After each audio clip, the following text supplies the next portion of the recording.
Kemi ndjekur kështu bashkë disa prej deklarimeve të ish ambasadorit holandez në Republikën e Kosovës, Robert Bosch, ndërkaq tani ndërrojmë temë dhe flasim për zhvillime të tjera shumë interesante që lidhen po ashtu me Kosovën në Serbi dhe njëri prej vendeve, poligoneve ku kanë ushtruar grupi i Milan Radojqiqit qysh nga 20 shtatori vitit 2023 para kryerjes së aktit terrorist në Banjsk të Zveçanit më 24 shtator 2023. Livade i fasuleve, si që quhet kështu shqip pasulanske livade, tashmë do të zgjerohet. Për shkak që këtij poligoni ka vendosur që të jap edhe fusha të tjera në shfrytëzim, heq më pak se kisha ortodokse në Serbi, ndërkaq brenda kësaj kronike do të ndiqni edhe një informacion tjetër ekskluziv,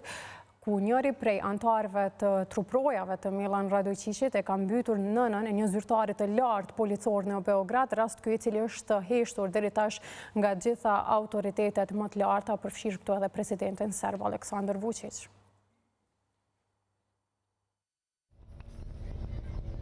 Tash 17 muaj Serbia e strehan dhe i ofron mbrojtje Milan Radojqiqit dhe grupit të tij paramilitar që sulmuan Kosovën më 24 shtator 2023 në Banjsk.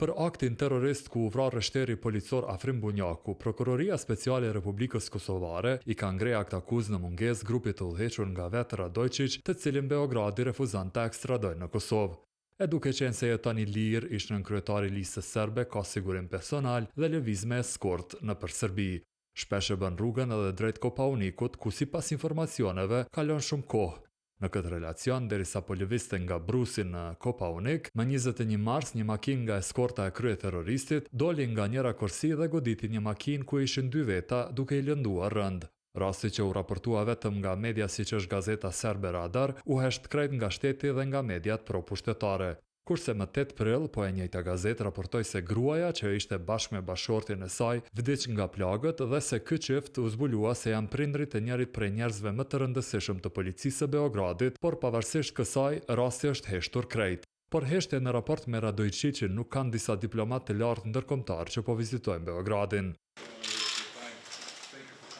Rasti fundit ishte sekretari i jashtëm i Mbretërisë së Bashkuar David Lammy, që plasoi një shkrim autorial ku tha se është e domosdoshme që të konfirmohet përgjegjësia për sulmin në Banjsk. Kurse gazeta Politico në një shkrim të gjatë për Ballkanin e Kosovën, tha mes tjerash se privatisht zyrtar britanik që nuk ua përmendi emrin pranoi se ka dëshmi për përfshirje serbe në aktin e agresionit të bërë të dielën e fundit të shtatorit 2023 në fshatin me Manastir. Ndërkohë këtë javë, ministri i mbrojtjes së Serbisë Bratislav Gašić nënshkroi ujdi me kishën ortodokse serbe që ajo t'i jap për shfrytëzim shumë hektar tokë që Kosi i ka në pronësi në bazën ushtarake Livadet e Fasuljeve. Pikërisht në këtë fushë, policia e Kosovës përmes 3 dronëve që ja konfiskoi grupit të Banjskës, zbuloi se paramilitarët e udhëhequr nga Radojqić kishin bërë përgatitje për aktin e agresionit dhe filmimet ishin me datë 20 shtator 2023.